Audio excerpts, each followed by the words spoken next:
কোরআনে একমাত্র নারী যার সম্পর্কে বলা হয়েছে তিনি জাহান্নামে প্রবেশ করবেন। তিনি ছিলেন সর্বকালের সবচেয়ে খারাপ নারী।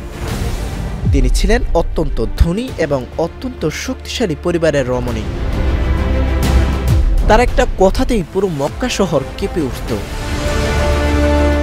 এই অভিশপ্ত নারীর অবিশ্বাস্য জীবন কাহিনী যাকে এমনকি শয়তানও ভয় করত। আজকের ইসলামের শত্রুদের বোঝার জন্য প্রথমে তাকে বুঝতে হবে।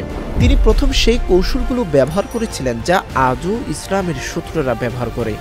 তিনি তার স্বামীর ক্ষমতা ব্যবহার করে মুসলিমদের উপর নির্যাতন চালিয়েছিলেন এবং সর্বপ্রথম ইসলাম বিদ্বেষীদের কৌশল শিখিয়েছিলেন কিভাবে ইসলামের ক্ষতি করতে হয়, এবং যে তার স্বামীকে বেঈমান করতে বাধ্য করেছিলেন এবং নিজের ক্ষমতা ব্যবহার করেছিল মুসলিমদের নির্যাতন করতে।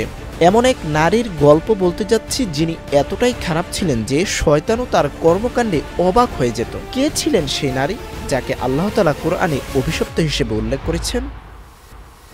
চলুন জেনে নেই উম্মে জামিল সম্পর্কে এক চাঞ্চল্যকর কাহিনী যা আপনার হৃদয়কে নাড়িয়ে দেবে। উম্মে জামিল জন্মেছিলেন কুরাইশ গোত্রে, যা মক্কার সবচেয়ে শক্তিশালী গোত্রগুলোর একটি। তার পিতা হারব ইবনে উমাইয়া ছিলেন মক্কার সম্মানিত নেতাদের একজন। তার নাম ছিল উম্মে জামিল। জামিল শব্দের অর্থ সৌন্দর্য। উম্মে অর্থ হলো মা, যার মানে